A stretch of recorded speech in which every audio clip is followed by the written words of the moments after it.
మోకరించి కళ్ళు మూసుకొని ప్రార్థన చేసుకుందాం. మహాపరిశుద్ధుడా, మిక్కిలి ఉన్నతుడా, సర్వోన్నతుడా, సర్వాధికారి, నిన్న నేడు నిరంతరము ఏకరీతిగా ఉన్నవాడా, మీ అమూల్యమైన శ్రేష్టమైన నామమును బట్టి మీకు వందనములు, స్తోత్రాలు, స్తుతులు చెల్లిస్తూ ఉన్నాం. ప్రభువా, ఈ దినమందు నీ సన్నిధానంలో మేము చేయబో ప్రార్థనలో తండ్రి, మీ ఆత్మ కాపుదలను, మీ ప్రసన్నతను మా మధ్యలో ఉంచమని ప్రార్థన చేస్తూ ఉన్నాం. మరి ప్రత్యేకంగా నాయన కూడి వచ్చిన బిడ్డలందరినీ మీ చేతిలో నాయన ప్రభువా మీరు భద్రపరచండి. రావాల్సిన బిడ్డలను మీరు జ్ఞాపకం చేసుకునండి నాయన. సకాలంలోని పాద సన్నిధికి చేరి వచ్చినట్లు మీ సహాయము దయచేయండి తండ్రి. మీరు చూపుతున్న కృపకై మీకు వందనములు, స్తోత్రాలు చెల్లిస్తూ ఈ ఆరాధన కోడిక ప్రారంభం నుండి ఇదిగో ముగింపు వరకు నాయన మీ కృపలో మీరే నడిపించి బలపరచి భద్రపరచి మహిమ ఘనత ప్రభావాలు పొందుమని నజరేయుడు మా ప్రభువును రక్షకుడైన యేసు క్రీస్తు శుభనామంలో ఈ ప్రార్థన అడిగి వేడుకొంచున్నాం మా ప్రియ పరలోకపు తండ్రి, ఆమేన్. నడిపించు నానావా నడి సాంద్రమున దేవా, నవ జీవన మార్గమునా నా జన్మ తరింప నడిపించు నానావా, నా జీవిత తీరమునా నా పజయ భారమునా నలిగిన నా హృదయములో నడిపించుములోతునకు నాయాత్మ విరబూయా, నా దీక్ష ఫలింపా, నా నావలు కాలిడును, నా సేవ చేకొనుము, నడిపించు నానావా. Praise the Lord. ప్రభు సన్నిధానంలో మనందరం లేచి నిలవబడి బైబిల్ గ్రంథంలో నుండి కీర్తన భాగంను ఉత్తర ప్రత్యుత్తరములుగా మనము చదువుకుందాం. బైబిల్ గ్రంథంలో నుండి కీర్తన భాగమును ఉత్తర ప్రత్యుత్తరములుగా మనం చదువుకుందాం. మనమందరము ప్రభు సన్నిధానంలో లేచి నిలవబడి చదువుకుందాం. కీర్తనల గ్రంథము 21వ అధ్యాయము. కీర్తనల గ్రంథము 21వ అధ్యాయము మొదటి నుంచి 13 వచనములు ఉత్తర ప్రత్యుత్తరములుగా మనము చదువుకుందాం. యెహోవా రాజు నీ బలమును బట్టి సంతోషించుచున్నాడు, నీ రక్షణను బట్టి అతడు ఎంతో హర్షించుచున్నాడు.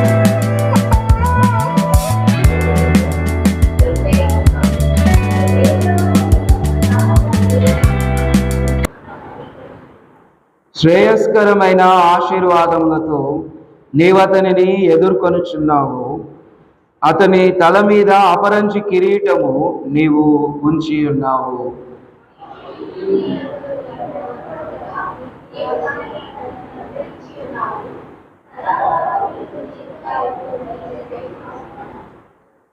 నీ రక్షణ వలన అతనికి గొప్ప మహిమ కలిగెను. గౌరవ ప్రభావములను నీవతనికి ధరింపజేసి ఉన్నావు.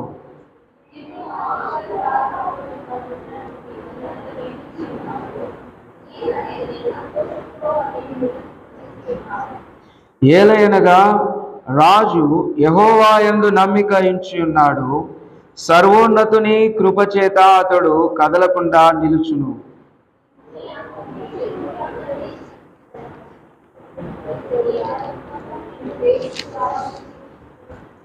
నీవు ప్రత్యక్షమైనప్పుడు వారు అగ్నిగుండము వలె అగుదురు.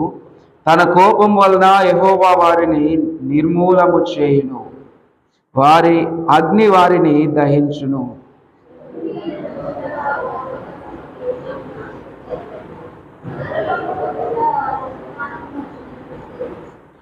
వారు నీకు కీడు చేయవలనని ఉద్దేశించిరి, దురుపాయము పన్నిరి, కానీ దానిని కొనసాగింపలేకపోయిరి.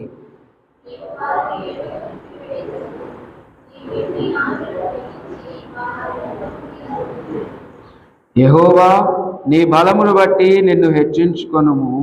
మేము గానము చేయుచు నీ పరాక్రమమును కీర్తించదము. 13వ వచనం మరొకసారి మనందరం కలిసి చదువుకుందాం. యెహోవా, నీ బలమును బట్టి నిన్ను హెచ్చించుకొనుము. మేము గానము చేయుచు నీ పరాక్రమమును కీర్తించదము. ప్రభు సన్నిధానంలో మనందరం కూర్చుందాం. కళ్ళు వంచి కళ్ళు మూసుకొని ప్రార్థన చేసుకొని ఈ యొక్క కీర్తనను మనము ధ్యానించుకుందాం. ప్రతి ఒక్కరం కూడా కళ్ళు వంచి కళ్ళు మూసుకొని ప్రార్థన చేసుకుందాం. మహాపరిశుద్ధుడా, మిక్కిలి ఉన్నతుడా, సర్వోన్నతుడా, సర్వాధికారి, మీకు వందనములు, స్తోత్రాలు ప్రభువా. ఈ దినము నీ సన్నిధానములో ఈ సమయము గడుపుటకు మీరు చూపిన కృపకై మీకు వందనములు, స్తోత్రాలు చెల్లిస్తూ ఉన్నాం. ఇదిగో తండ్రి, కీర్తనను మేము ధ్యానించబోచు ఉండగా మీరే మా అందరితో మాట్లాడమని, ఇదిగో తండ్రి, మరి ప్రత్యేకంగా ప్రతి హృదయమును మీరు బలపరచుమని నజరేయుడు మా ప్రభువును రక్షకుడైన యేసు క్రీస్తు శుభనామములో ప్రార్థన అడుగుచున్నాను మా ప్రియ పరలోకపు తండ్రి. ఆమేన్, ఆమేన్. ప్రభునందు ప్రియమైన దేవుని బిడ్డలారా, ప్రభు నామమున మీ అందరికీ వందనములు తెలియపరుస్తూ ఉన్నాం. ఈ యొక్క కీర్తన గ్రంథంలో 21వ కీర్తనను మనం జాగ్రత్తగా చూసినట్లయితే ఈ కీర్తన దావీదు భక్తుడు రచించిన కీర్తనగా మనకు కనబడుతూ ఉంది. దానికంటే ప్రాముఖ్యముగా యేసు క్రీస్తు ప్రభువారిని సూచిస్తూ రాసిన కీర్తనలాగా మనకి కనబడుతూ ఉంది. కొన్ని విషయాలు మనం ఆలోచన చేస్తే ఈ కీర్తనలో ఒక రాజు మనకి కనబడతాడు. ఆ రాజును దేవుడు ఎలా దీవించాడు, ఎలా నడిపించాడు అనే విషయాలు మనకి కనబడుతూ ఉంటాయి. మొట్టమొదటిగా మనం చూసినట్లయితే కొన్ని మాటలు దేవుని యొక్క దయ రాజు పట్ల ఎలా ఉంది, రాజుని ఎలా దేవుడు గౌరవించాడు, ఎలా దీవించాడు, ఎలా ఆశీర్వదించాడు అనే విషయాలను మనం చూస్తాం. రెండవదిగా దేవుడు ఈ రాజుకు ఏ విధంగా తన శత్రువుల మీద జయమును అనుగ్రహించాడో మనము చూస్తాం. మూడవది, రాజుకున్నటువంటి విశ్వాసము, దేవునికి ఉన్నటువంటి సడలని ఆ కృప చూపే విధానమును ఈ కీర్తనలో మనము జాగ్రత్తగా చూస్తాం. అంత మాత్రమే కాదు, చివరిగా ఈ కీర్తనలో మనం చూసేది ఏంటి అనంటే, ఎప్పుడు దావీదు ఒక్కడే కాదు, తనతో పాటు అనేకులను దేవుణ్ణి ఆరాధించుటకు పిలవడాన్ని మనము చూస్తాం. చూడండి, కొంచెం విడివిడిగా మనం ఆలోచన చేద్దాం. కీర్తన గ్రంథంలో మొట్టమొదటిగా 1వ వచనం నుండి 7వ వచనం వరకు ఈ 21వ కీర్తనను మనం చూస్తే దేవుని యొక్క దీవెనలకు దావీదు భక్తుడు చేసినటువంటి కృతజ్ఞత ప్రార్థన మనకి కనబడుతుంది. చూడండి, 1వ వచనం నుండి మనం చూద్దాం. యెహోవా, రాజు నీ బలమును బట్టి సంతోషించుచున్నాడు, నీ రక్షణను బట్టి అతడు ఎంతో హర్షించుచున్నాడు. రాజు సంతోషపడడానికి, హర్షించడానికి కారణం ఏంటి అనంటే దేవుని యొక్క బలము, దేవుని బలము తోడుగా ఉండి నడిపించడము. దేవుడు నేను వెనకాలన్నాను, నువ్వు ముందడుగు వెయ్యి అని సపోర్ట్ చేయడము ఇక్కడ మనకి కనబడుతూ ఉంది. 1వ వచనం. 2వ వచనంలో మనం చూసినట్లయితే, అతని మనోభిష్టము నీవు సఫలపరచుచున్నావు, అతని పెదవుల నుండి వచ్చిన ప్రార్థన నీవు మానక అంగీకరించుచున్నావు.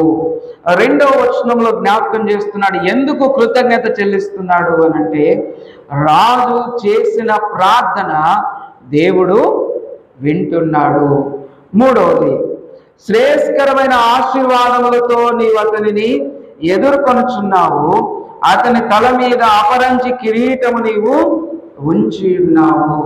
3వ వచనంలో జ్ఞాపకం చేస్తున్నాడు. ఎందుకు రాజు కృతజ్ఞత కలిగి ఉన్నాడంటే, దేవుడు ఆశీర్వాదములతో రాజుని ఎదుర్కొంటూ ఉన్నాడు. దేవుని బిడ్డలారా, 4వ వచనాన్ని మనం చూస్తే, రాజుకు ఆయుస్సు ఆయన ఇమ్మని అడిగినప్పుడు దేవుడు అది ఆయనకు వరముగా దయచేస్తూ ఉన్నాడు. సదాకాలము నిలుచు దీర్ఘాయువు నీవు దయచేసి ఉన్నావని జ్ఞాపకం చేస్తూ ఉన్నాడు.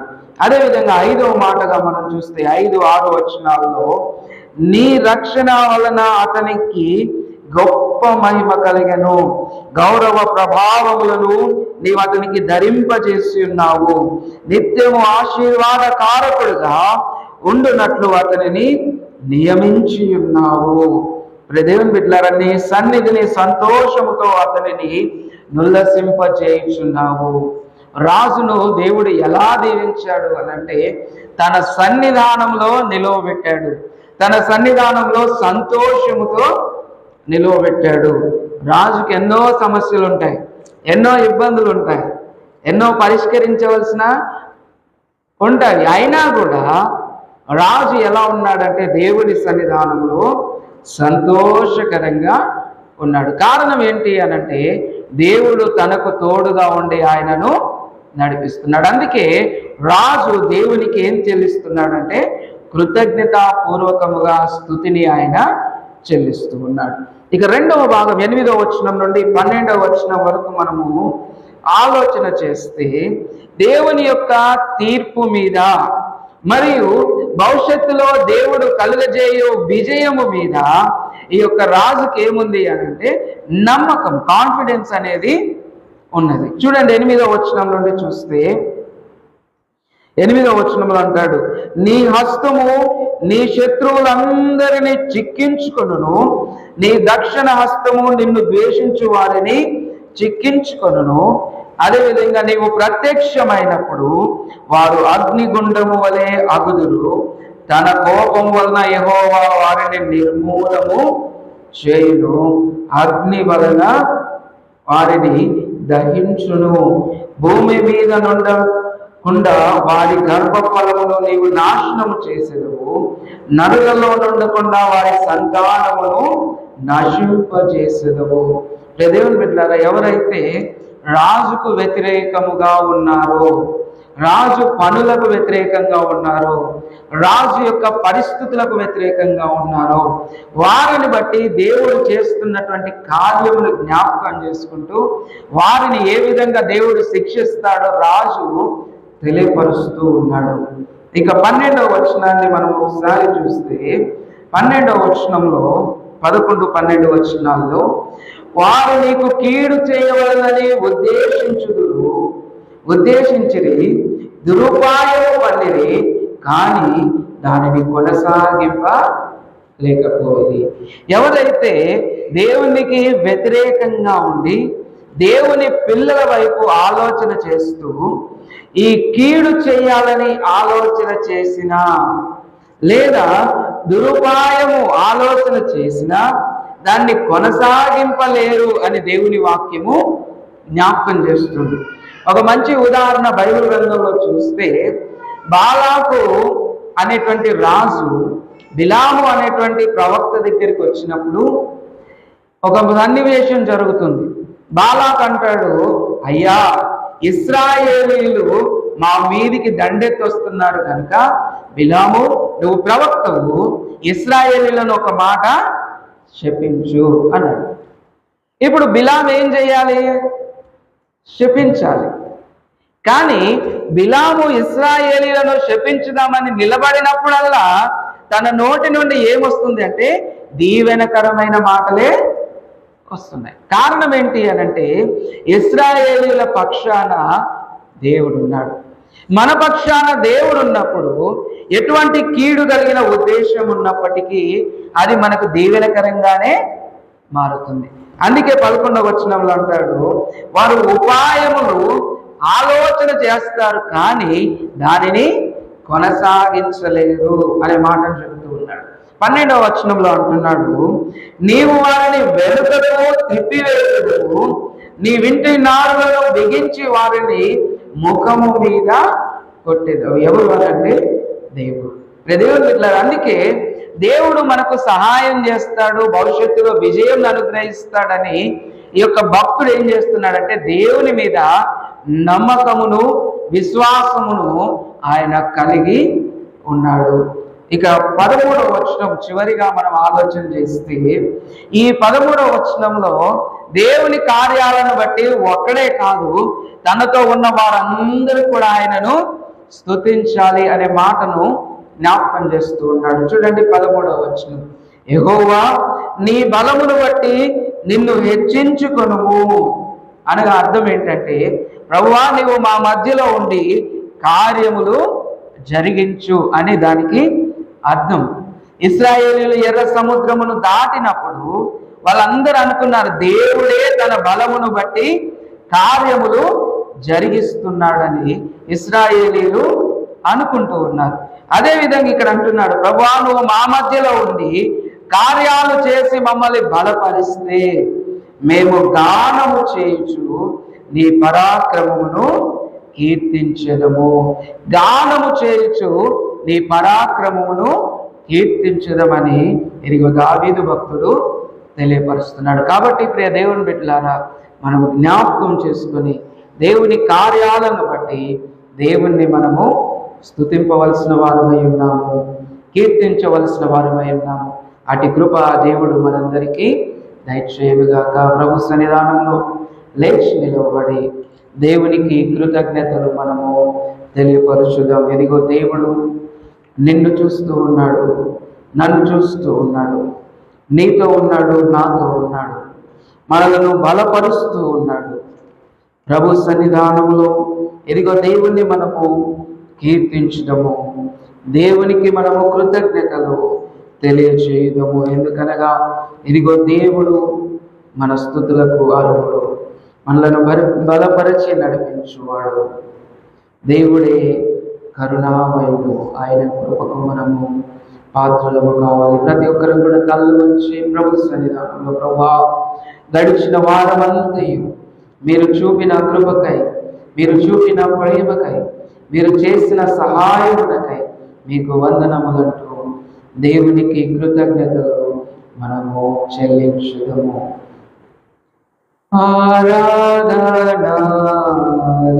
ఆరాధనాలందుకో, ఆరాధనాలందుకో,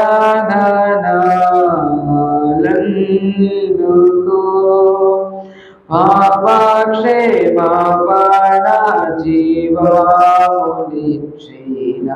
కరుణామయా అందుకో ఆరాధనాలందుకో.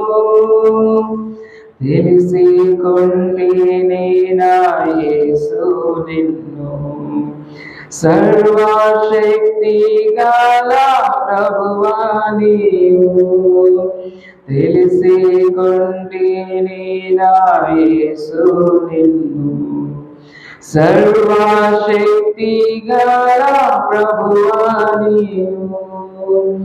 రానున్నావు మరలా నాకై, రానున్నావు మరలా నాకై. ఆనంద దేశములో నన్నుంచుటకై, ఆనంద దేశములో నన్నుంచుటకై. ఘనత మహిమ నీకే అని హల్లెలూయా గానము చేసేదను. ఘనత మహిమ నీకే అని హల్లెలూయా గానము చేసేదను. పాపక్షేమాపణ జీవమునిచ్చిన కరుణామయా అందుకో ఆరాధనాలందుకో, ఆరాధనాలందుకో. ప్రభు సన్నిధానంలో దేవునికి కృతజ్ఞత పూర్వకముగా స్తుతులు అత్యంత కృపామయుడవు యేసయ్యా, ప్రేమ చూపి నన్ను బ్రతికించినావయ్యా. ఎంత కృపామయుడవు యేసయ్యా, ప్రేమ చూపి నన్ను బ్రతికించినావయ్యా. నలిగితివి వేసారితివి, నలిగితివి వేసారితివి, నాకై ప్రాణమునిచ్చితివి, నాకై ప్రాణమునిచ్చితివి. ఎంత కృపామయుడవు యేసయ్యా, ప్రేమ చూపి నన్ను బ్రతికించినావయ్యా. అవును ప్రభువా, నీ కృప మా యందు చూపించావు దేవా, నీకు వందనాలు. ప్రభు సన్నిధానంలో ప్రార్థన చేసుకుందాం. మహాపరిశుద్ధుడా, మిక్కిలి ఉన్నతుడా, సర్వోన్నతుడా, సర్వాధికారి, మీకు వందనములు, స్తోత్రాలు, స్తుతులు చెల్లిస్తూ ఉన్నాం. ఇదిగో తండ్రి, నీ యొక్క సన్నిధానంలో ఇదిగో మిమ్మల్ని ఆరాధించుటకు, మీకు కృతజ్ఞతలు చెల్లించుటకు మీరు చూపిన కృపకై మీకు వందనములు. ప్రార్థించిన బిడ్డలను మీరు జ్ఞాపకం చేసుకునండి, ప్రార్థనలో ఏకీభవించిన బిడ్డలను మీరు జ్ఞాపకం చేసుకునండి తండ్రి. నీ కృపలో మీరే బలపరచి నడిపించి, మీరే మా అందరి ద్వారా మహిమ ఘనత ప్రభావాలు పొందమని నజరేయుడు మా ప్రభువును రక్షకుడైన యేసు క్రీస్తు శుభనామములో ఈ ప్రార్థన అడిగి వేడుకొంచున్నాం మా ప్రియ పరలోకపు తండ్రి, ఆమేన్. Very good. ప్రార్థన చేసుకుందాం. తల్లి వచ్చి కళ్ళు మూసుకొని ప్రార్థన చేసుకుందాం. మహాపరిశుద్ధుడా, మిక్కిలి ఉన్నతుడా, మా ప్రియ పరలోకపు తండ్రి, మీకు వందనములయ్యా. ఈ యొక్క మధ్యాహ్న కాల వేళలో నీ వాక్యమును సంఘముగా మేము ధ్యానించబోచు ఉండగా మా అందరితో మీరు మాట్లాడండి, మీ సహాయము మాకు అనుగ్రహించండి దేవా. ఈ వాక్యము ద్వారా ఆయన అవసరతలో ఉన్న ప్రతి హృదయాన్ని మీరు బలపరచమని దేవా మీకే వందనాలు, స్తోత్రాలు చెల్లిస్తూ నజరేయుడు మా ప్రభువును రక్షకుడైన యేసు క్రీస్తు శుభనామములో ఈ ప్రార్థన అడిగి వేడుకొంచున్నాం మా ప్రియ పరలోకపు తండ్రి, ఆమేన్.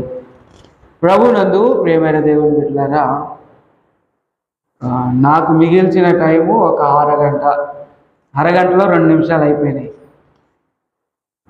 కాబట్టి దేవుని వాక్యంలోకి మనం త్వరగా వెళ్దాం. యాకోబు రాసినటువంటి పత్రిక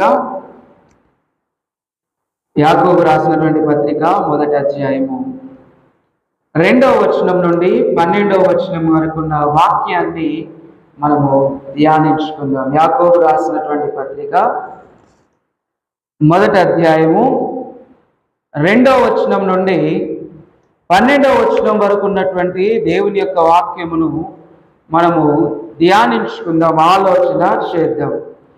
ఎందుకు అనంటే కీర్తనకారుడు తెలియజేసినట్టుగా 34వ కీర్తన 19వ అధ్యాయంలో చెప్పినట్టుగా నీతిమంతునికి కలుగు శ్రమలు అనేకములు. అదేవిధంగా యోబు భక్తుడు 14వ అధ్యాయము 1వ వచనంలో ఒక మాట జ్ఞాపకం చేస్తాడు. అసలు మానవుడు పుట్టిందే బాధలు అనుభవించడానికని. చూడండి, యోబు రాసినటువంటి పత్రిక 14వ అధ్యాయము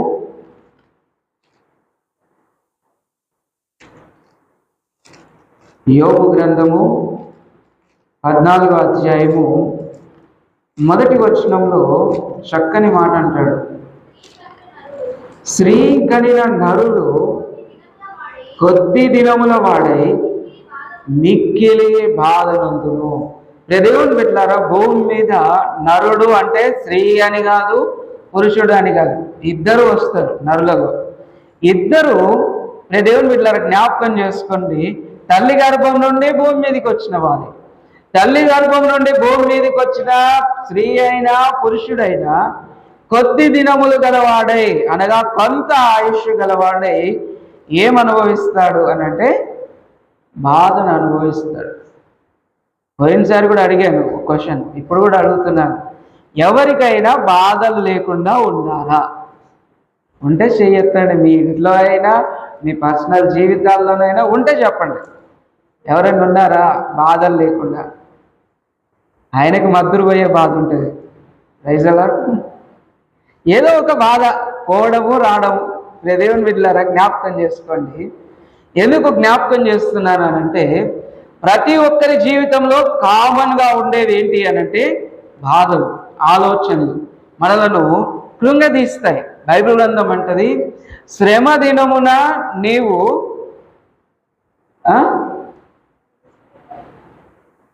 చెప్పండి కృంగిన ఎడల. చూడండి, శ్రమ దినాల్లో మనం పడిపోయే పరిస్థితుల్లో వస్తాయి, బాధలు వస్తాయి, ఇబ్బందులు వస్తాయి. ఎన్ని వచ్చినా ఒక క్రైస్తవునిగా వాటిని ఎలా ఎదుర్కోవాలి? లోకంలో ఎన్నో దారులు ఉంటాయి ఎదుర్కోవడానికి. అప్పు చేయడమో తప్పు చేయడమో ఏదో ఒక దారి ఉంటుంది. కానీ క్రైస్తవునికి మాత్రము ప్రత్యేకమైన దారులు ఉంటాయి. అవి మనం అర్థం చేసుకోవాలి, తెలుసుకోవాలి. అప్పుడే దేవుడు మన జీవితాన్ని బట్టి, మన శ్రమలను బట్టి ఆయన సంతోషపడతాడు, మనకు సహాయం చేస్తాడు. చూడండి, మొట్టమొదటిగా అసలు మనం ఆలోచన చేయాలి. 2వ అధ్యాయం నుంచి మొదటి అధ్యాయం 2వ వచనం నుండి 4వ వచనం వరకు మనం చూస్తే కొన్ని మాటలు జ్ఞాపకం చేస్తాడు. అసలు శ్రమలు ఎందుకు మన జీవితంలో ఉంటాయి అని మనకు కొన్ని మాటలు అక్కడ జ్ఞాపకం చేస్తాడు. నిజంగా చూడండి, యాకోబు భక్తుడు ఎవరికి ఈ మాటలు తెలియపరుస్తున్నాడు అని అంటే యూదులకు ఈ మాటలు తెలియపరుస్తూ ఉన్నాడు. యూదులు వారి వంశం నుండి, వారికి ఉన్నటువంటి గోత్రము నుండి యేసు ప్రభు వారిని నమ్ముకున్నందుకు వెలివేయబడ్డారు, బయటికి పంపించబడ్డారు వారి గోత్రం నుండి, వారి వంశం నుండి.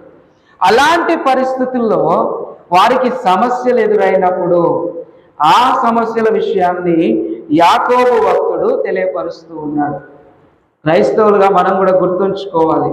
మొట్టమొదటిగా మనుషులుగా, క్రైస్తవులుగా ప్రాముఖ్యంగా ఏంటి అని అంటే, శ్రమలు అనేవి ఆహ్వానించకుండానే మన జీవితంలోకి వస్తాయి. నువ్వు కోరుకున్నా కోరుకోకపోయినా, ఏ పని చేసినా ఏ పని చేయకుండా సైలెంట్గా కూర్చున్నా మన జీవితంలోకి ఖచ్చితంగా వస్తాయి. రావా? వస్తాయి. నువ్వు ఏం చేసినా ఏం చేయకపోయినా ఖచ్చితంగా మన జీవితంలోకి శ్రమలు, ఇబ్బందులు, శోధనలు, బాధలు ఖచ్చితంగా వస్తాయి. దేవుని బిడ్డలారా మనం జ్ఞాపకం చేసుకోవాలి. అదేవిధంగా అవి వచ్చినప్పుడు ఒక విషయం జ్ఞాపకం చేసుకోవాలి. అవి వస్తే దేవుని యొక్క ఉద్దేశం ఒకటి మన జీవితంలో నెరవేరడానికి ఉందని మనము జ్ఞాపకం చేసుకోవాలి. చూడండి, 2వ వచనం, మొదటి అధ్యాయం 2వ వచనం. నా సహోదరులారా, మీ విశ్వాసమునకు కలుగు పరీక్ష ఓర్పును పుట్టించునని ఎరిగి మీరు నానా విధములైన శోధనలలో పడినప్పుడు అది మహా ఆనందమని ఎంచుకొనిడి. మీరు సంపూర్ణులను, అనునాగులను, ఏ విషయంలోనైనాను కొదవలేని వారనై ఉండునట్లు ఓర్పు తన క్రియను కొనసాగింపనీయుడి.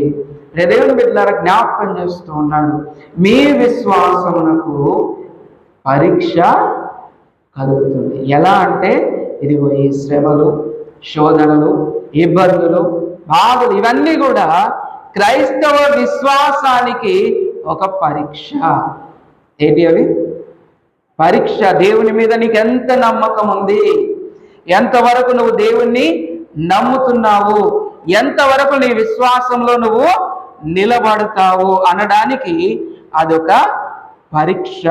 అది మనం జ్ఞాపకం చేసుకోవాలి. చూడండి, కొన్ని మాటలు తెలియపరుస్తూ ఉన్నాడు ఇక్కడ. ఏంటి అనంటే, ఇవన్నీ కూడా మీకు మహా ఆనందకరమని ఎంచుకోండి అంటున్నాడు. ఏంటి? శ్రమ వస్తే, ఇబ్బంది వస్తే, ఆపద వస్తే ఏమంటున్నాడు?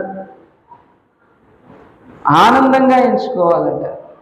ఎవరైనా ఆనందంగా ఎంచుకుంటారా? ఆలోచన చేయండి. మళ్ళీ మామూలు ఆనందం కాదు. ఎలాంటి ఆనందము? మహా ఆనందము. దేవుని బిడ్డలారా, చాలా సంతోషకరమైన వాతావరణంలో ఒక ఇల్లు ఎప్పుడు ఉంటుందంటే ఆ ఇంట్లో పెళ్లి జరిగినప్పుడు ఉంటుంది. అవునా కదా? చాలా సంతోషకరంగా ఉంటుంది. ఆ పెళ్లిలో ఉన్న ఆనందం కంటే ఇంకా ఎక్కువైన ఆనందంతో ఉండండి అంటున్నాడు. ఎప్పుడు? శ్రమ వచ్చినప్పుడు, శోధన వచ్చినప్పుడు మీ విశ్వాసానికి పరీక్ష కలిగినప్పుడు ఇక్కడ దేవుని బిడ్డలారా జ్ఞాపకం చేసుకుంటే ఇది క్రైస్తవునికి మాత్రమే, లోకంలో ఉన్న వానికి చెప్పట్లే, క్రైస్తవునికి మాత్రమే యాకోబు భక్తుడు తెలియజేస్తూ ఉన్నాడు. చూడండి, మొదటి వచనం మనం చూద్దాం. మొదటి వచనం, దేవుని యొక్కయు ప్రభు అయిన యేసుక్రీస్తు యొక్కయు దాసుడైన యాకోబు అన్య దేశముల యందు చెదిరి ఉన్న 12 గోత్రముల వారికి శుభమని చెప్పి ఎవరికి రాస్తున్నాడు? అన్య దేశాల్లో ఉన్నటువంటి చెదిరిపోయినటువంటి ఇశ్రాయేలు 12 గోత్రాలకి. అంటే వీళ్ళు దేవుణ్ణి నమ్ముకున్న వాళ్ళకి రాస్తున్నాడా, అన్యులకు రాస్తున్నాడా? దేవుణ్ణి నమ్ముకున్న వాళ్ళకి. అందుకే దేవుని బిడ్డలారా, సమస్యలు అనేవి మనకి చెప్పి రావు, ఒకవేళ వచ్చినా కూడా ఒక ఉద్దేశంతో వస్తాయి. అది మనం గుర్తుంచుకోవాలి. అవి వచ్చినప్పుడు ఒక క్రైస్తవునిగా మనం ఎలా ఉండాలి అని అంటే, మొట్టమొదటిగా అవి మనం మహా ఆనందకరమని ఎంచుకోవాలని దేవుని వాక్యము తెలియపరుస్తూ ఉంది. రెండవదిగా ఏమని తెలియపరుస్తూ ఉంది అంటే, ఈ శ్రమలు అనేవి మనకు ఓర్పును కలుగజేస్తాయి అనే విషయాన్ని మనం జ్ఞాపకం చేసుకోవాలి. ఏం కలుగజేస్తాయి? ఓర్పు.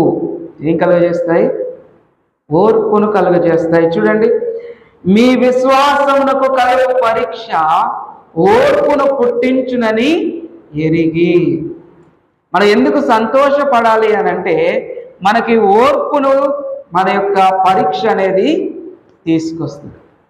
అది కలుగుతుందని మనము ఆలోచన చేసుకోవాలి. ఇక మూడవ మాట మనం చూస్తే, దేవుని బిడ్డలారా ఇక్కడ అంటున్నాడు, మూడవ మాట ఏంటి అని అంటే, ఓర్పు ఒక మంచి ఫలితాన్ని మన జీవితంలోకి తీసుకొస్తుంది. శ్రమల్లో, ఇబ్బందుల్లో దేవుని మీద నమ్మకం పెట్టి మనం ఓర్పుతో ఎదురు చూస్తే మన జీవితంలోకి ఏం తీసుకొస్తుంది అని అంటే, ఒక మంచి ఫలితం. దేవుని బిడ్డలారా జ్ఞాపకం చేసుకోండి, ఒక మంచి ఫలితం. నేను మీకు ఒక మాట జ్ఞాపకం చేస్తాను. టీవీలో వచ్చినటువంటి వార్త, ఒక వ్యక్తి గవర్నమెంట్ స్కూల్లో టీచర్ పోస్ట్ కోసం ఎగ్జామ్ రాశాడు. ఆ ఎగ్జామ్ రాసిన తర్వాత కొన్ని రోజులకి రిజల్ట్ రావాలి. వస్తుందా? రాదా? రావాలి. ఆ రిజల్ట్ అనేది ఈ ఎగ్జామ్ రాసిన 30 సంవత్సరాలకు వచ్చింది. ఎన్ని సంవత్సరాలకు? 30 సంవత్సరాలకి, ఎగ్జామ్ రాసిన 30 సంవత్సరాలకి రిజల్ట్ వచ్చింది. రిజల్ట్లో ఈయన ఫస్ట్ క్లాస్లో పాస్ అయ్యాడు. పాస్ అవ్వడం మాత్రమే కాదు, ఈయనకి జాబ్ కూడా వచ్చింది. అప్పటికి ఆ రిజల్ట్ కోసం చూసి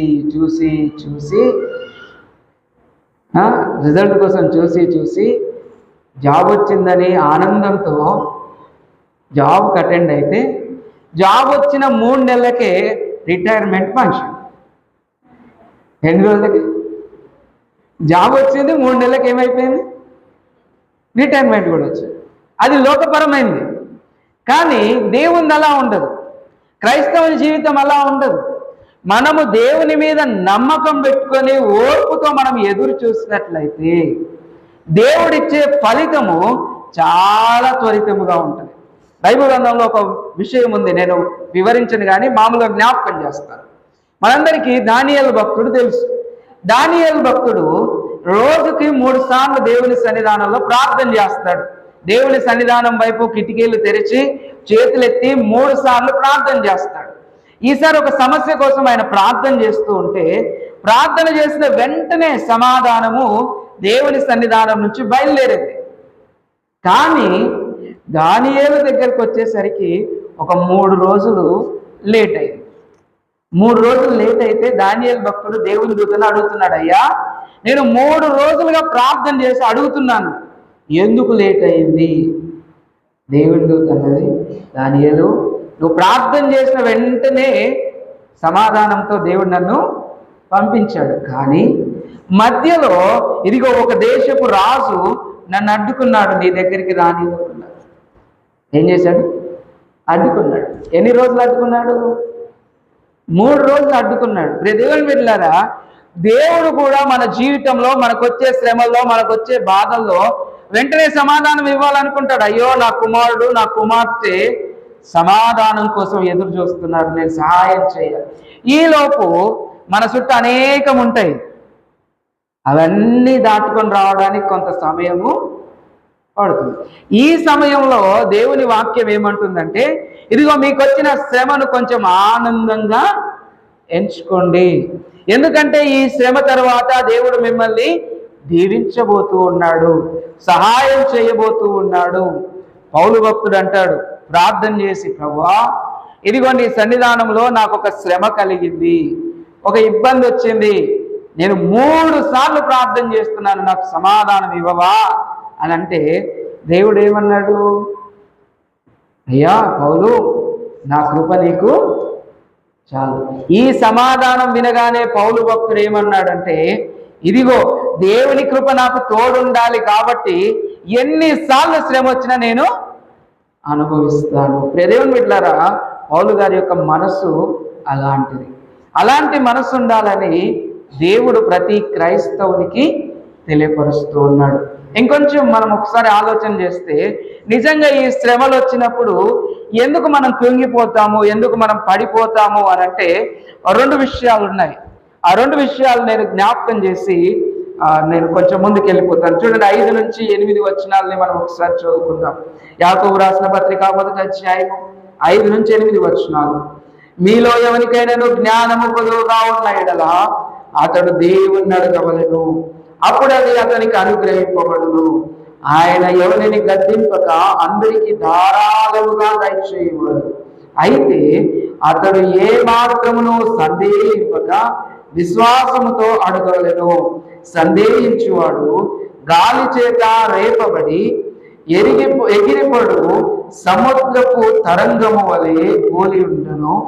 అట్టి మనుషుడు విమర్శకుడై తన సమస్త మార్గముల యందు అస్థిరుడు కనుక ప్రభువు వల్ల తనకి ఏమైనాను దొరుకునని తలంచుకొనరాదు.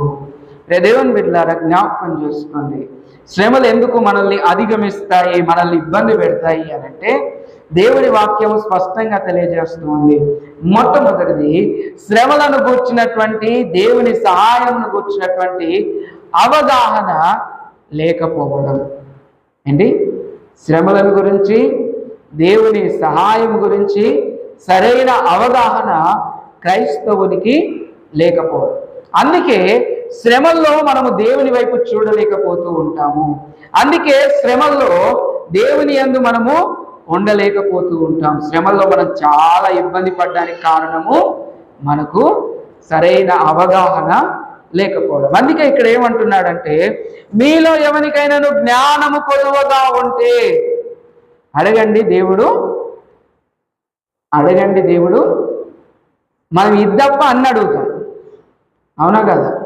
ఇప్పుడు మీరేనే కాదు, నేనైనా సరే దేవుణ్ణి జ్ఞానం గురించి అడగమంటే ఇద్దప్ప అన్నీ దేవుని సన్నిధానంలో అడుగుతాం. చూడండి, దేవుడు ఏమంటున్నాడు దేవుని వాక్యం ద్వారా, ఆయన ఎవరిని గద్దింపక అందరికీ ధారాళముగా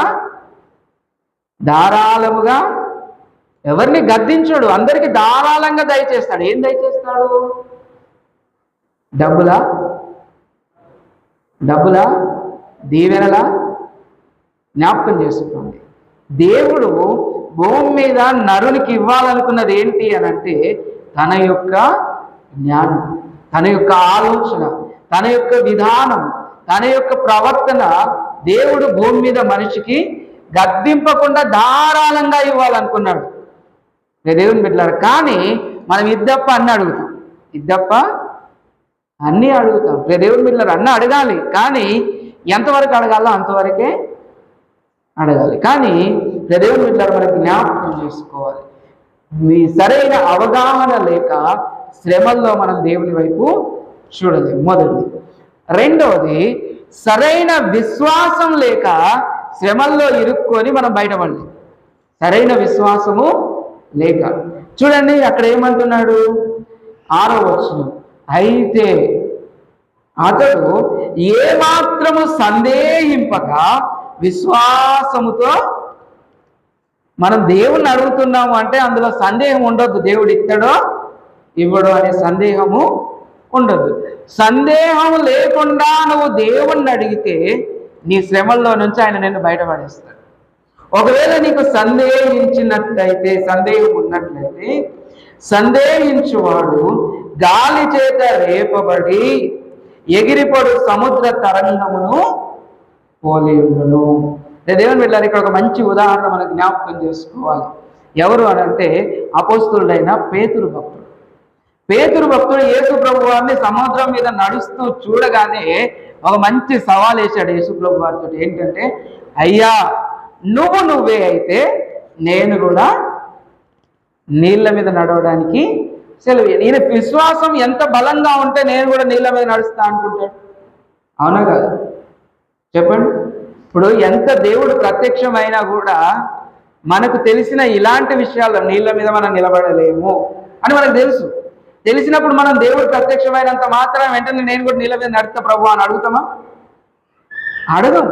కానీ పేతురు ఏం చేస్తున్నాడంటే ధైర్యం చేసి అడుగుతున్నాడు, తన విశ్వాసాన్ని కనపరచాలని అడుగుతున్నాడు. నేను కూడా నీళ్ళ మీద నడవాలి. సరే, దాందేముంది, పేతురు అడుగేసాయి అన్నాడు. పేతురు అడుగేసిన ఆయన సందేహించాడు. ఏం చేశాడు? సందేహపడ్డాడు. మనం అంటాం గాలి వైపు చూశాడు, కానీ విశ్వాసంలో సందేహాన్ని ఆయన పొందుకున్నాడు. వెంటనే ఏమైపోయింది? దేవుని బిడ్డలారా, అందుకే మనకు శ్రమలు వచ్చినప్పుడు, ఇబ్బందులు వచ్చినప్పుడు దేవుడు మనల్ని కాపాడుతాడు. అది విశ్వాసంతో నమ్మాలి. సందేహం వచ్చింది అనుకోండి, అంతే సంగతులు. ఇక పేతురులాగా మునిగిపోవడం తప్ప చేసేది ఏముండదు. పేతురికైనా అవకాశం ఉంది, అయ్యా నన్ను కాపాడనగానే ఆయన చెయ్యిచ్చి అల్ప విశ్వాసి అని తిట్టాడు. మళ్ళీ తిట్టడానికి ఏం లేదు, ఇంకా మునిగిపోవడమే. దేవుని బిడ్డలారా, జ్ఞాపకం చేసుకోండి. ఇంకొంచెం మనం ముందుకెళ్తే చివరిగా 2 మాటలు మనం ఆలోచన చేద్దాం. 9 నుంచి 12 వచనాలు నేను చదవని కానీ మామూలుగా జ్ఞాపకం చేస్తాను. ఇలా శ్రమల్లో ఉన్నప్పుడు, ఇబ్బందుల్లో ఉన్నప్పుడు దేవుడు కాపాడుతానని వాగ్దానం చేశాడా? చేస్తే దాని మీద నువ్వు నమ్మకం ఉంచావా? నమ్మకం ఉంచితే నీకు కలిగేది ఏంటి? దేవుని బిడ్డలారా, జ్ఞాపకం చేసుకోండి. 9 నుంచి 12 వచనాలు ఒకసారి మనం చూద్దాం. దీనుడైన సహోదరుడు తనకు కలిగి ఉన్న దశయందు అతిశయింపవలను, ధనవంతుడైన సహోదరుడు తనకు కలిగి ఉన్న దీన దశయందు అతిశయింపవలను. ఏలయనగా ఇతడు గడ్డి పువ్వు వలె గద్దించిపోవును. సూర్యుడు ఉదయించి వడగాలి కొట్టి గడ్డిని మార్చివేయగా దాని పువ్వురాలును దాని స్వరూపమును సౌందర్యమును నశించును. అలాగే ధనవంతుడును తన ప్రయత్నములలో వాడిపోవును. దేవుని బిడ్డలారా, జ్ఞాపకం చేసుకోండి. ఇక్కడ చక్కగా జ్ఞాపకం చేస్తున్నాడు. ధనవంతుడైనా పేదవాడైనా ఇద్దరు ఒకే స్థితిలో ఉన్నారు. కాకపోతే ఒక మాట జ్ఞాపకం చేసుకోవాలి, ఈయనకి డబ్బులు ఉన్నాయి, ఆయనకి డబ్బులు. ఇద్దరు మనుషులే, ఇద్దరు విశ్వాసంలోనే ఉన్నారు. ఎవరైతే విశ్వాసంతో దేవుణ్ణి చూస్తారో వాళ్ళు దేవుని యొక్క సహాయం పొందుకుంటారు. ఎవరైతే విశ్వాసంతో దేవుణ్ణి చూడరో వాళ్ళు దేవుని సహాయాన్ని పొందుకోలేరు. అందుకే 12వ వచనంలో అంటున్నాడు, ఏమంటున్నాడంటే శోధన సహించువాడు ధన్యుడు. శోధన సహించు ధనవంతుడు ధన్యుడు అని లేదు, శోధన సహించు బీదవాడు ధన్యుడు అని లేదు. శోధన సహించువాడు ధన్యుడు. నీకు డబ్బులున్నా డబ్బులు లేకపోయినా, ఎలాంటి పరిస్థితుల్లో ఉన్నా నీకు శోధన, ఇబ్బంది, బాధ వచ్చింది అనుకోండి, దాన్ని సహించి నిలబడగలిగితే ధన్యుడు అని దేవుని వాక్యము సెలవుపరుస్తుంది. అంత మాత్రమే కాదు, ఆయన ఒక వాగ్దానం కూడా చేస్తూ ఉన్నాడు.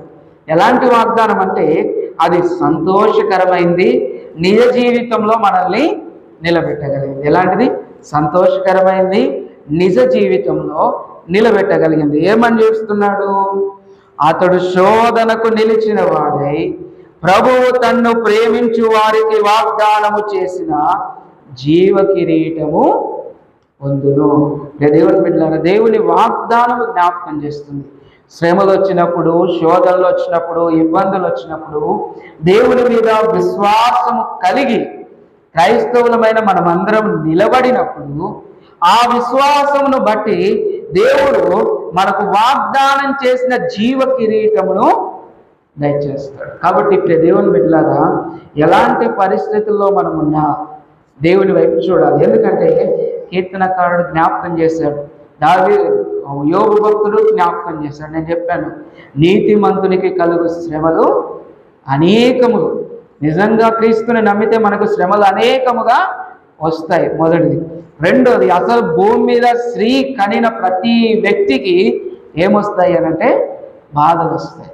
బాధలు వచ్చినప్పుడు దేవుని మీద నమ్మకంతో మనం సహిస్తే దేవుడు తాను వాగ్దానం చేసిన జీవ కిరీటంతో మనల్ని బలపరుస్తాడు. శ్రమలను బట్టి మనకు ఓర్పు వస్తుంది, ఓర్పును బట్టి మంచి ప్రతిఫలము ఉంటుంది. అటువంటి మంచి ప్రతిఫలము దేవుడు మనందరికీ దయచేయుగాక. ప్రభు సన్నిధానంలో లేచి నిలబడి ఇదిగో చెప్పబడిన మాటలను బట్టి, మన శ్రమల్లో, మన ఇబ్బందుల్లో దేవుని యొక్క కాపుదలను బట్టి మనం జ్ఞాపకం చేసుకొని ప్రార్థన చేసుకుందాం. విశ్వాసంలో దేవుడు మనందరినీ బలపరుచున్నట్లుగా మనందరం లేచి నిలబడి ప్రార్థన చేసుకుందాం. మహాపరిశుద్ధుడా, మిక్కిలి ఉన్నతుడా, సర్వోన్నతుడైన మా గొప్ప దేవ, మీకు అందరములు స్తోత్రాలు చెల్లిస్తూ ఉన్నాం. ప్రభువా, నీ సన్నిధానంలో నీ బిడ్డలతో తండ్రి ఈ దినము మాట్లాడిన నీ వాక్యమును బట్టి మీకు వందనాలయ్యా.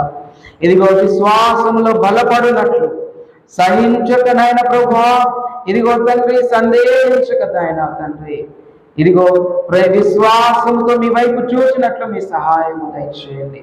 అదేవిధంగా నాయన ప్రభువా, నీ సన్నిధానంలో ఇదిగో ప్రార్థనలో ఏకీభవిస్తున్న ప్రతి బిడ్డను అప్పగిస్తూ ఉన్నానయ్యా. వారికి ఉన్న ప్రతి శ్రమను, ప్రతి వేదనను, ప్రతి వ్యాధిని, ప్రతి బాధను నాయన మీకు అప్పగిస్తూ ఉన్నా. మీరే జ్ఞాపకం చేసుకొని మీ సహాయం అందించమని ప్రతి ఒక్కరిని నాయన మీ ప్రేమగల హస్తాలకు అప్పగించుకుంటూ నజరేయుడు మా ప్రభువును రక్షకుడైన యేసు క్రీస్తు శుభనామంలో ఈ ప్రార్థన అడిగి వేడుకొంచున్నాం మా ప్రియ పరలోకపు తండ్రి, ఆమేన్. ఆమేన్. ప్రభు సన్నిధానంలో అదే విధంగా మనం నిలబడి ఒక పాట పాడుతూ ఉండగా నా మరొక కానుకలను ప్రభు సన్నిధానంలో సమర్పించుకుందాం. నీవు చేసిన ఉపకారాలకు కలిసి దేవుని యొక్క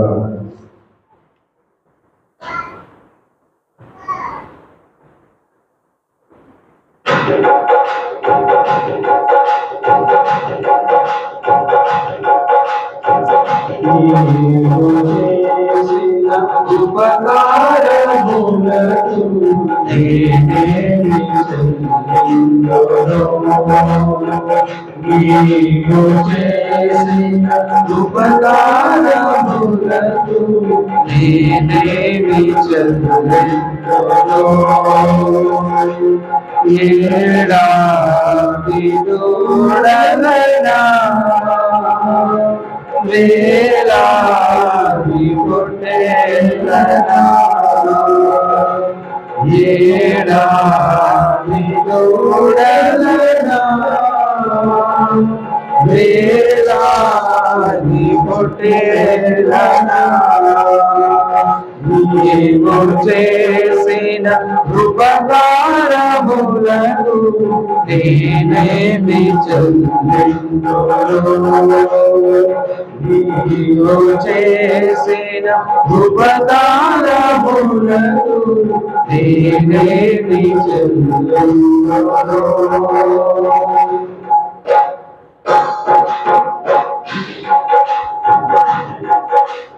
వేలాది నదులంత విస్తార తైలము నీకిచ్చిన చారురా.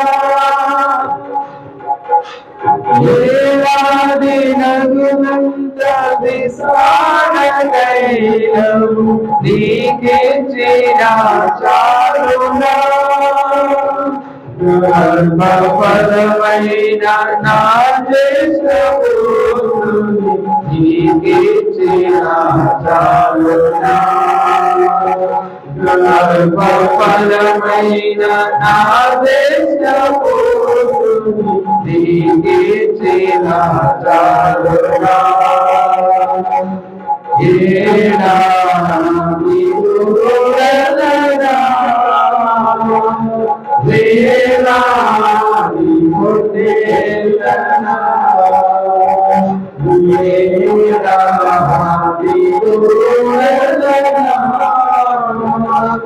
వేలాది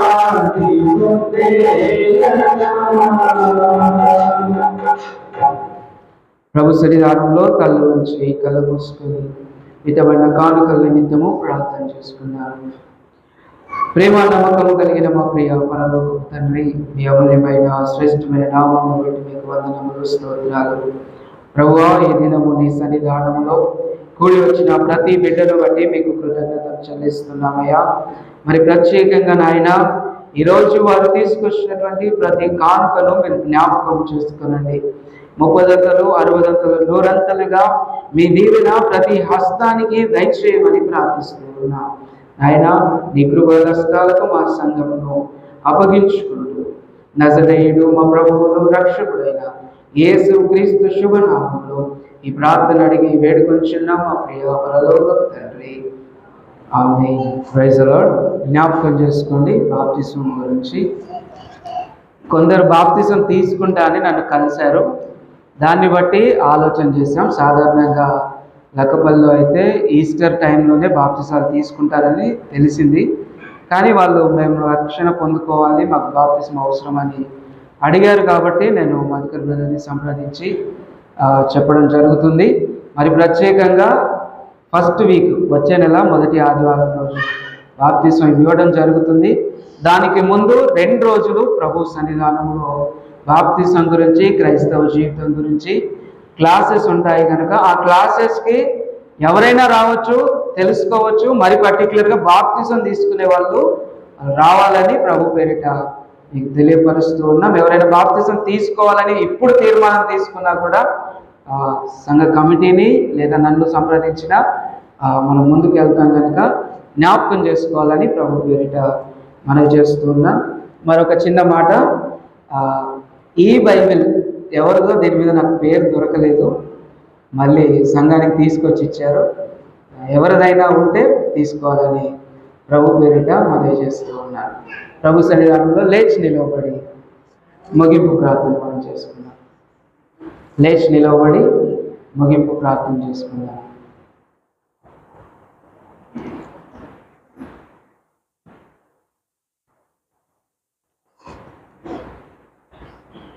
మహాపరిశుద్ధుడా, మిక్కిలి ఉన్నతుడా, సర్వోన్నతుడా, సర్వాధికారి, మీకు వందనములు, స్తోత్రాలు.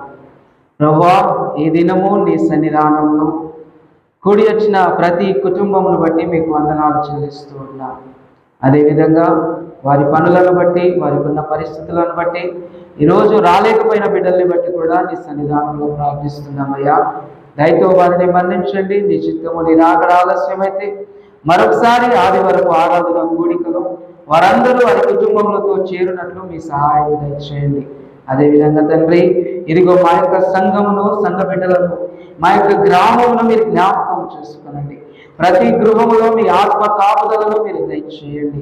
మీ సహాయం అనుగ్రహించండి. ప్రతి గృహంలో చేస్తున్నటువంటి ప్రతి ప్రార్థనకు మీ సమాధానం దయచేయండి. మరి ప్రత్యేకంగా నాయన ఈ ప్రార్థన మందిరంలో నాయన ఇదిగో మీరు నిలవబెట్టిన విధానమును బట్టి మీకు వందనములు. ఇదిగో తండ్రి, మేము తిరిగి వెళ్ళబోవచ్చు ఉండగా నీ కృప, నీ సమాధానము మాకు తోడుగా ఉండి నడిపించండి. అదేవిధంగా ప్రత్యేకంగా నాయన ఇదిగో దూర ప్రాంతంలో ఉన్నటువంటి ఇదిగో మా యొక్క బంధువులను బట్టి, నాయన కుటుంబ సభ్యులందరినీ బట్టి నీ సన్నిధానంలో ప్రార్థిస్తూ ఉన్నా. వారు చేస్తున్న పనులలో మీరు తోడుగా ఉండండి. బయటికి వెళ్ళి లోనికి వస్తూ ఉండగా నీ కృప, నీ కనికరమును దయచేయండి. దేవాన్ని ప్రేమ గల హస్తాలకు నాయన తండ్రి మమ్మల్ని అందరినీ అప్పగించుకుంటూ ఇదిగో నాయన నడిచిన దినములన్నిట్లో కాచి కాపాడి నడిపించిన దేవా, ముందున్న దినములన్నిట్లో మా యొక్క కార్యక్రమాలన్నిట్లో, మా రాకపోకలన్నిట్లో మీరు తోడుగా ఉండి నడిపించి మహిమ, ఘనత, ప్రభావాలు పొందమని నజరేయుడు మా ప్రభువును రక్షకుడైన యేసు క్రీస్తు శుభనామంలో ఈ ప్రార్థన అడిగి వేడుకొంచున్నాం మా ప్రియ పరలోకపు తండ్రి, ఆమేన్. పరలోక ప్రార్థన చెప్పుకుందాం. పరలోకమందున్న మా తండ్రి, నీ నామం పరిశుద్ధపరచబడును, నీ రాజ్యం మాకు వచ్చునుగా, నీ చిత్తం పరలోకమందు ఎలాగో భూమి మీద నెరవేరునుగా. మా దినాహారం రేటు మాకు దయచేయండి. మా రుణస్తులను మీకు క్షమించిన ప్రకారం మా రుణం క్షమించు. మమ్మల్ని శోధనలకు తేకాకి తప్పించు. ఎందుకనగా రాజ్యము, బలము, మహిమ నిరంతరం నీవైనావు తండ్రి. ఆమేన్. ఆశీర్వాదం మా మీద వర్షింపజేయుమీశా ఆశాతులం మీరున్నాము నీ సత్యవాక్యము ఈ మహిమేయ కుమ్మరించుమో దేవా బ్రహ్మర ప్రేమ వర్షము కుమ్మరించుమో దేవా ఆమేన్. ఇప్పుడు మన తండ్రి అయిన దేవుని యొక్క ప్రేమ, కుమారుడైన యేసుక్రీస్తు కృప, పరిశుద్ధాత్మ యొక్క సహవాసం కూడిన మనందరికీ సర్వలోక పరిశుద్ధులకు ఇప్పుడు ఎల్లప్పుడూ సదాకాలం తోడయుండి నడిపించును గాక. ఆమేన్. అందరికీ ప్రైజ్ లార్డ్.